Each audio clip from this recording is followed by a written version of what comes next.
del marketing. Hola chicos, ¿cómo van? Bienvenidos una vez más a Freaks del Marketing. El día de hoy tenemos una invitada muy especial, Laura Contreras. Vamos a hablar de un tema también muy importante, pero cuéntanos un poquito antes de ti. Bueno, hola Jime, primero que nada, un gusto estar acá. Bueno, yo soy Laura Contreras, diseñadora de producto digital. Llevo 3 años y medio de experiencia en el campo y digamos que he podido estar en sectores como automotriz, banca, retail, haciendo un poco de todo. Pero el día de hoy la idea es hablar como de UX Design o diseño de experiencia de usuario. Bueno, este tema es muy importante y yo te mencionaba antes de eso y cuando estábamos hablando un poco que la mayoría de personas no le ponen cuidado.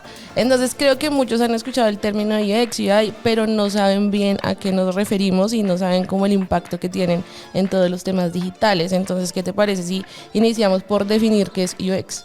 De buena, claro que sí. Bueno, UX o experiencia de usuario nace principalmente en este boom de los productos digitales y es como a este nivel de interacción que tiene un usuario con plataformas, ¿sí? Aplicaciones, páginas web, cómo interactúa, qué experiencia le ofrece la plataforma, qué storytelling le cuenta.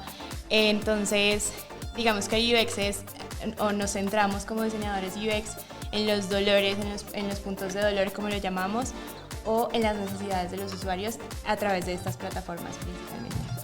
Entonces, como te comentaba ahorita, como que el término UX siempre está asociado con otro que es UI. Entonces, como que todo el mundo creo que tiene una confusión, yo también. Entonces, ¿qué te parece? Hablamos como de cuáles son las diferencias y qué es UI.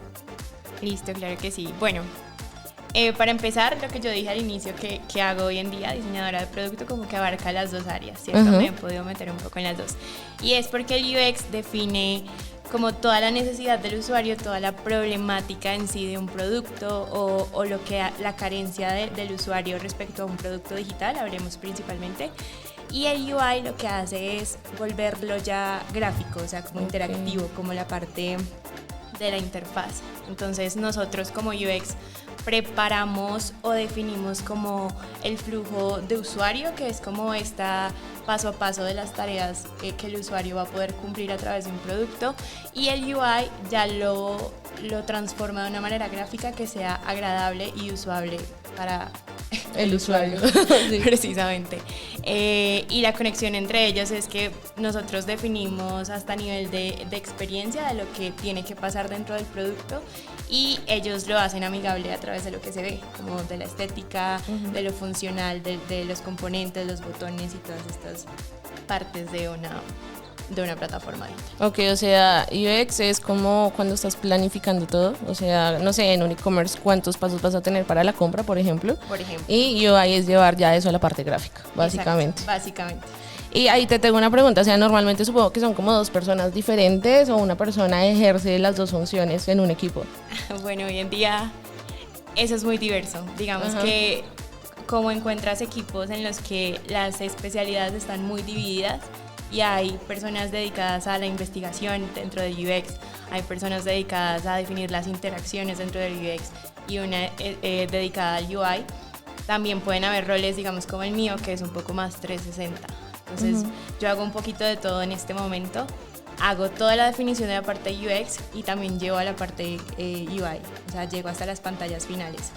Hago pruebas de usuario y acompaño un poquito también estrategia del negocio. Digamos que hoy en día hemos diversificado mucho esos roles y cómo lo nombramos, porque lo que te digo, según la necesidad como de la empresa o del equipo, o los dividimos y podemos como costear todos los roles divididos, o necesitamos personas que cubran como perfiles más 360 de los productos. Bueno, súper. Y ahí, digamos, habíamos hablado también que tú eres diseñadora industrial. Entonces, ¿cómo llegaste a este punto? Porque como que en algo tienes razón y lo has mencionado mucho, es que con todo el boom tecnológico como que han cambiado muchas cosas. Entonces, yo también te contaba que yo soy diseñadora y terminé en todo ese cuento del marketing digital. ¿Tú cómo terminaste ahí? O sea, ¿te gustó? ¿Cómo aprendiste este tema? Porque tampoco es algo como que, no sé, uno va en la universidad o algo así. Sí, no, de acuerdo. De hecho, en la universidad solo tuve una materia enfocada en plataformas digitales. Como diseñadora industrial, toda la carrera, digamos, te enfocas mucho en el usuario, en esto que te digo de los dolores, de la experiencia en sí que quieres que el usuario viva a través de un producto, más que todo físico, como diseñadores industriales. Y entonces, una vez ya salgo como al campo laboral, digamos que en la práctica se me presentó la oportunidad de entrar un poquito en el mundo digital.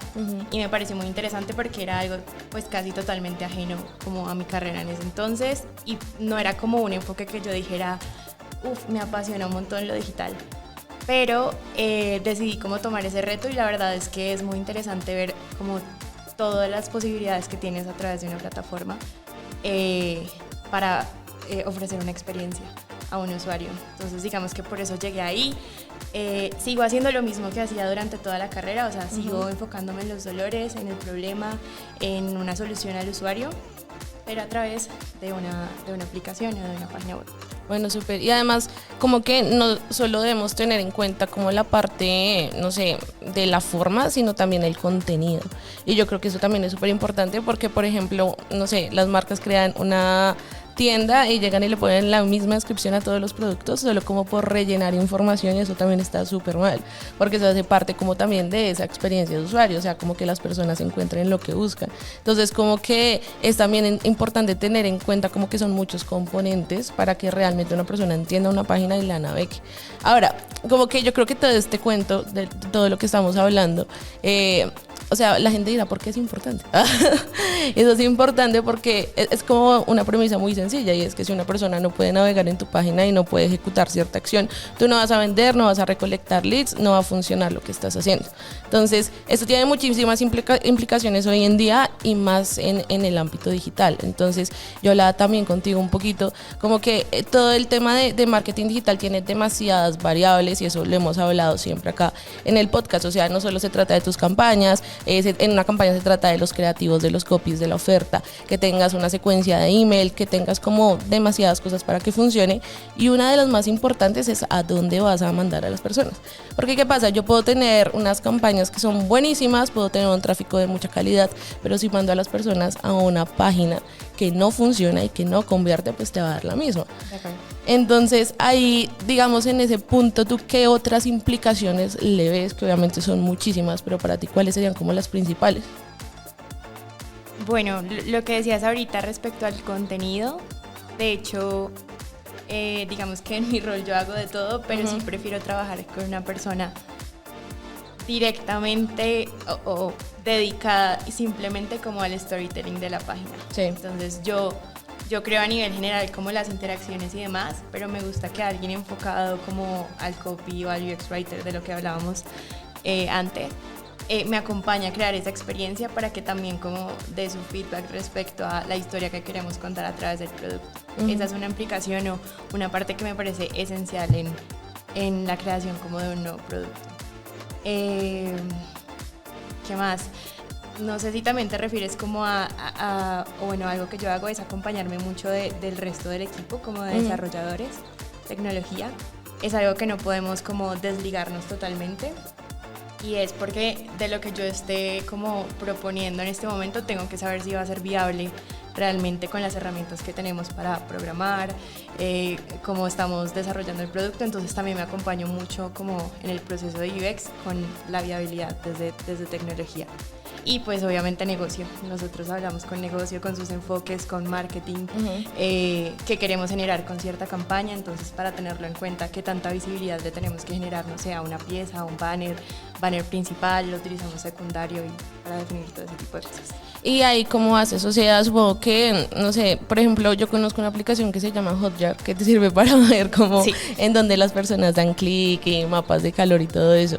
Entonces, ahí cómo haces, o sea, te pones a ver herramientas como de ese tipo para revisar en dónde se debe mejorar, grabaciones. De acuerdo, sí. Antes que nada, la primera vez que yo cojo como un nuevo producto, que entro como una nueva empresa o que vamos a desarrollar un nuevo producto, es ver como los mapas de calor, ¿sí? o los mapas de clics o las zonas de calor. Nosotros en este momento estoy utilizando una herramienta que se llama Crazy Egg, que es muy parecida a Hotjar, pero también he utilizado Hotjar.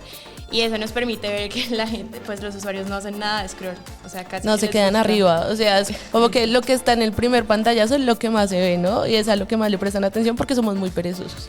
Exacto. Entonces, Eso como un primer paso, revisar qué tan abajo llegan y dependiendo de eso como que organizamos las estrategias. Entonces, a lo que le queremos dar mucha visibilidad, sabemos que tiene que aparecer en una primera pantalla y a veces también nos toca como jugar mucho como con los tiempos y todas las estrategias porque muchas veces se juntan. Entonces, si, no sé, tenemos 4 estrategias para darles visibilidad en este momento, no podemos poner 20 banners porque pues la gente no va a ver 20 banners. Y se va a perder el foco. Exacto. Entonces lo que hacemos es jugar también con el scroll. Me gusta mucho como ir cambiando las secciones. Yo sé que eso requiere como un aprendizaje por parte del usuario extra, pero hoy en día no bajan, o sea, hoy en día no hacen scroll hasta abajo, entonces me gusta ver si algo llama su atención de manera diferente, qué tan abajo llegan.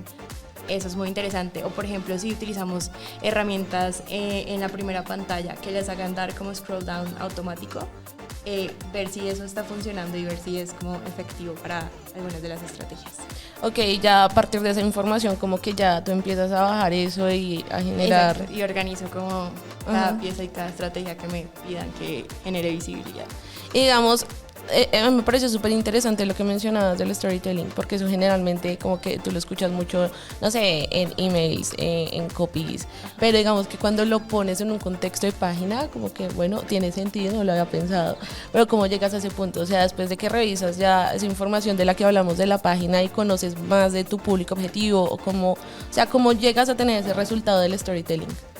Listo, voy a poner como un ejemplo. Entonces, actualmente estoy en un e-commerce en el sector textil y tenemos como cierta manera de categorizar los productos, ¿cierto? Una manera general, muy general, como no sé, por géneros de usuario. Otra manera en la que categorizamos las prendas y otra manera un poco más específica de dividir los productos como por tipo de colección o algo así. Entonces lo que hago es revisar primero como todas esas categorías, cómo las queremos manejar y cómo la gente hoy en día está ingresando a esas categorías, o sea, por dónde busca, por dónde ingresa, no sé, a buscar alguna prenda.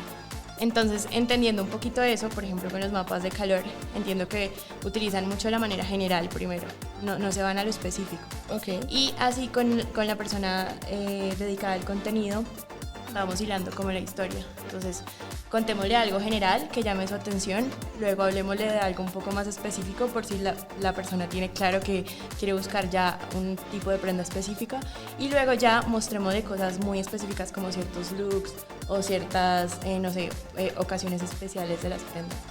Y entonces yo genero en sí como el flujo de usuario y ya la persona del contenido lo que hace es contar la historia. Entonces, de acuerdo a ese flujo de usuario y también obviamente recibo feedback de su parte como no me parece que contemos esto aquí, más bien cambiémoslo así porque sería un poco más efectivo y vamos haciendo pruebas entre las dos. Ok, y ya cuando tienes como esos resultados, o sea, ¿cómo es como ese proceso de testear, no sé, la versión antigua versus la nueva?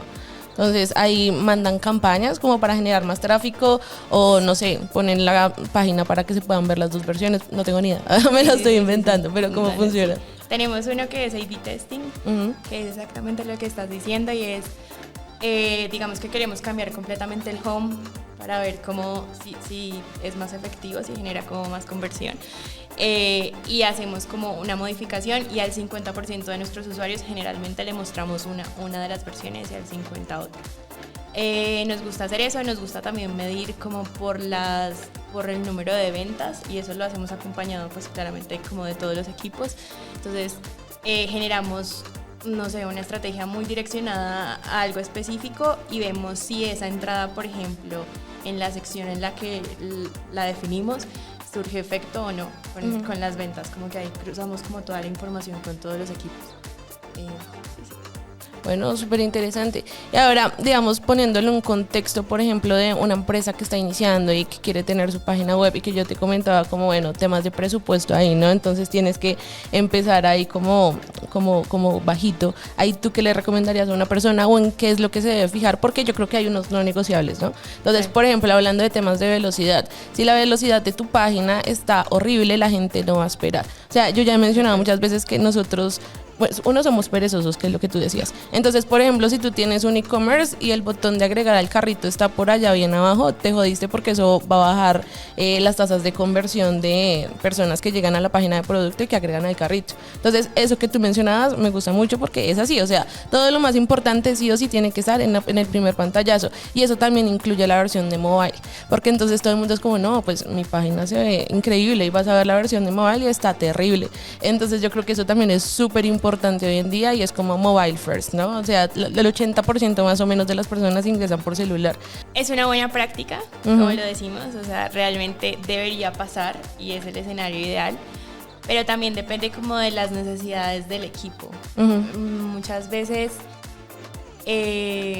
digamos que los productos tienen generalmente mayores entradas por mobile, pero a veces pasa que en los escenarios en los que, o en los sectores en los que nos ubicamos y el público que tenemos, muchas veces le queda más fácil hacer una compra en desk, entonces, o en versión escritorio. Por ejemplo, lo que a nosotros nos pasa es que la gente sí entra mucho como a cotizar, a cotizar en donde estoy ahora y a mirar, pero las compras realmente, por algún motivo, sienten más confianza en hacerlas en versión desk. Entonces es también revisar como el tipo de la necesidad y como de nuestros usuarios. Bueno, y digamos, retomando el tema de los no negociables, como la velocidad, para ti, ¿cuáles otros serían? O sea, que una página sí o sí debe tener, y que si una persona está empezando, sí o sí debe fijarse en eso. No negociables. Bueno, hay algo y es una buena herramienta de búsqueda directa. O si vamos a tener, digamos, categorías que sean un árbol de categorías fácil de entender, o sea, usable. Muchas veces estas barras de búsqueda no generan ningún resultado real dentro de nuestras páginas web, y eso está muy mal. La gente hoy en día va primero directamente como a estas búsquedas abiertas, entonces a ingresar la palabra y que le aparezca como todo el producto relacionado, entonces también tiene que estar como muy alineadas las descripciones de producto que decíamos, para que a través de esas búsquedas como que genere resultados y el usuario pueda ver como la información que realmente tenemos. Otro no negociable, lo fluido del proceso de checkout. O sea, yo creo que hoy en día un proceso de compra es casi automático por páginas web, por lo menos a las personas, a los usuarios que ya están acostumbrados a hacer compras por estos medios.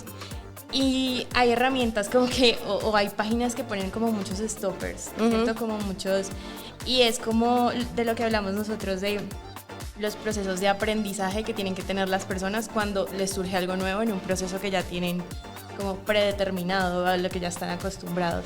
Entonces tener un proceso como muy fluido, por ejemplo, en el proceso de compra, que debe ser resumen del carrito, datos de envío, datos de pago y pagar, ¿cierto? Entonces como que hacer como esas experiencias que ya están tan definidas, no intentar meterles más cosas ni cambiarlas mucho, porque así funcionan y pues para qué reinventar.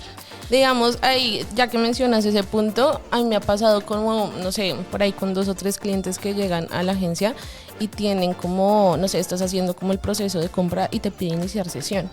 Entonces como que muchas veces les decimos quita eso, porque ahí lo que estás haciendo es frenar el proceso, pero como que a veces es complicado, como que siento que no entienden que lo que están haciendo es bajar ahí las tasas de conversión. Sí, ese es un reto porque eso también me ha pasado mucho actualmente, y es algo de lo que no podemos prescindir, no sé cómo se diga, porque realmente ese es un dato que le va a servir al usuario más adelante, y tú como compradora lo ves como un stopper, como qué pereza, me toca meter el correo otra vez, pero realmente eso te va a servir para seguir tu compra más adelante, y ese es el único dato que nos asegura que tú tengas como ese rastreo de compra, solo que no lo estamos comunicando.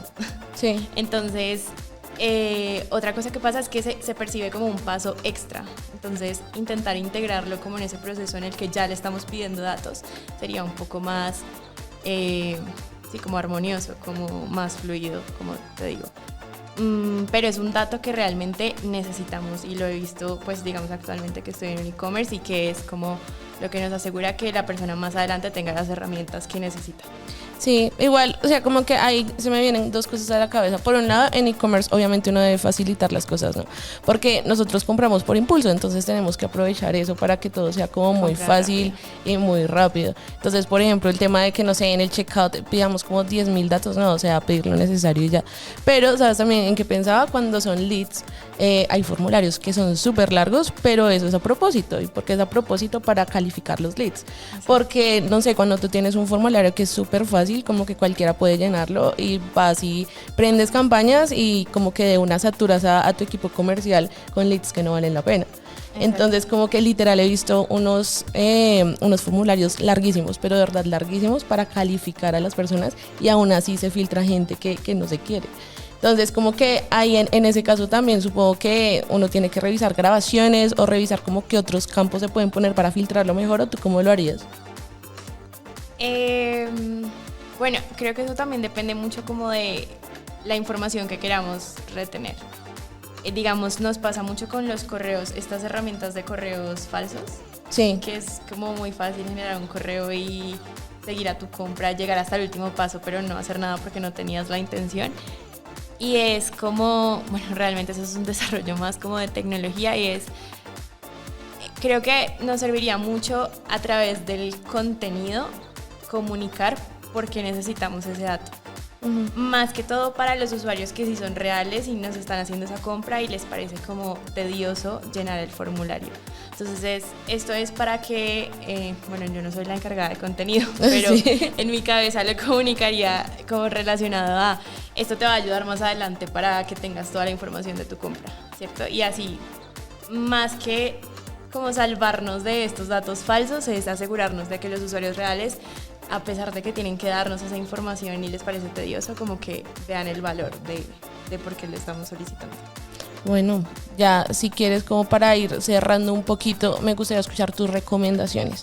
O sea, como para la persona que tiene una página ya, o sea, si una persona ya tiene una página, o sea, ¿qué le recomiendas que haga para mejorar la experiencia de usuario? Porque igual como que parte de este proceso digital es ir mejorando todos los activos, no únicamente las campañas. Por ejemplo, se me acaba de ocurrir una pregunta muy puntual. ¿Cada cuánto se debería estar revisando la página y haciendo cambios? ¿Cada cuánto deberías estar haciendo iteraciones para mirar si puedes subir las tasas de conversión? Bueno, eso es prueba y error, a mi parecer. Sí. Realmente, digamos, en el periodo en el que estoy actualmente y en el producto que estoy trabajando actualmente, el producto funcionaba como porque tiene lo mínimo para funcionar, uh-huh, pero realmente la experiencia podría ser mucho mejor. Entonces, una de las recomendaciones es conocer primero que también responden los usuarios a esos cambios, o sea, tener como una etapa de testeo más o menos constante para ver si esos cambios gustan y generan como esa conversión de la que hablamos, o realmente no pasa nada con esos cambios y tienes que mejorar algo más de trasfondo, como contenido, como imágenes o como, no sé, incluso guía de estilo de la marca, o sea, algo más allá de simplemente la experiencia básica. Y la otra recomendación, no olvidarnos, o sea, a pesar de que hoy tenemos muchas herramientas que nos dan como ese feedback y esa información, no olvidarnos de acercarnos al usuario. O sea, muchas veces nosotros decimos, no, es que Hotjar o es que todas estas herramientas ya nos dan la información que necesitamos y listo. No pasan, o sea, nunca hay tanto feedback real como cuando tú vas y haces una prueba con usuario, incluso en persona, ¿cierto? Es un tipo diferente de información, o sea, nada es tan cualitativo y nada te sirve tanto como para tú redefinir una experiencia que ese acercamiento real al usuario. Entonces, no dejar que todas estas herramientas que nos facilitan el día, como el recopilar la información, nos definan como todos los cambios, sino tener esos momentos de quiero escuchar a mi usuario y quiero que sea el usuario real y quiero que el usuario vea como o mida como la nueva experiencia que le estoy proponiendo. Y yo creo que eso pasa mucho, no sé, y creo que no solo pasa con las páginas, sino con nuestras ofertas, o sea, como que nosotros ya la entendemos y pensamos que todo el mundo lo entiende. Y creo que eso a veces pasa con las páginas también, como que las hemos navegado tanto que creemos que todo el proceso está súper bien, pero es porque nosotros ya lo conocemos y puede que otra persona llegue y definitivamente no pase. O digamos, cuando tú tienes como un público objetivo que es más grande, es más difícil porque les cuesta más. Entonces a mí muchas veces me ha tocado apagar campañas y poner campañas de mensajes porque es que no pueden hacer el proceso de compra. Entonces al final, pues eso hace parte del testeo, ¿no? Y de conocer cómo que funciona, que no funciona y en dónde es que se tienen que hacer modificaciones. Pero me parece súper interesante y súper importante lo que dices. Y nuevamente, no únicamente para temas de páginas, sino para todo. Nuevamente, o sea, yo creo que eso es como clave y pues seguir con los procesos de iteración. Sí, de acuerdo. Bueno, no sé si quieres darnos tu LinkedIn para que las personas te busquen y si necesitan ayuda te escriban. Sí, claro que sí. La idea es que empecemos a como armar comunidad, entonces me encuentran como Laura Catalina Contreras Echeverri. Y pues yo también traía como unas recomendaciones. A mí me gusta mucho participar como de conversatorios y charlas y demás. Y tengo algunas recomendaciones como de libros o de incluso un podcast direccionado como a UX que podrían como ser útiles. Dale una, perfecto. Entonces tengo un libro que me parece súper interesante de diseño desde Marte. Digamos, ese está enfocado en diseño de producto, que es este 360 que te contaba, no solo UX. Tenemos un podcast o incluso la cuenta de Instagram de Nielsen Norman Group, NN Group. Ese también es muy interesante, más que todo para tips, o sea, constantemente te va dando tips y es chévere como recordarlos. Y también tenemos uno que es Diseñando con la mente en mente, pues en el nombre en inglés. Sí. Que también ya es como un poco más direccionado a la interfaz y es bien interesante para que los tengan ahí. Bueno, no, súper, yo voy a revisarlos y te estaré contando entonces. Claro que sí. Bueno, chicos, nos vemos en una próxima ocasión, que estén bien. Chao. Chao.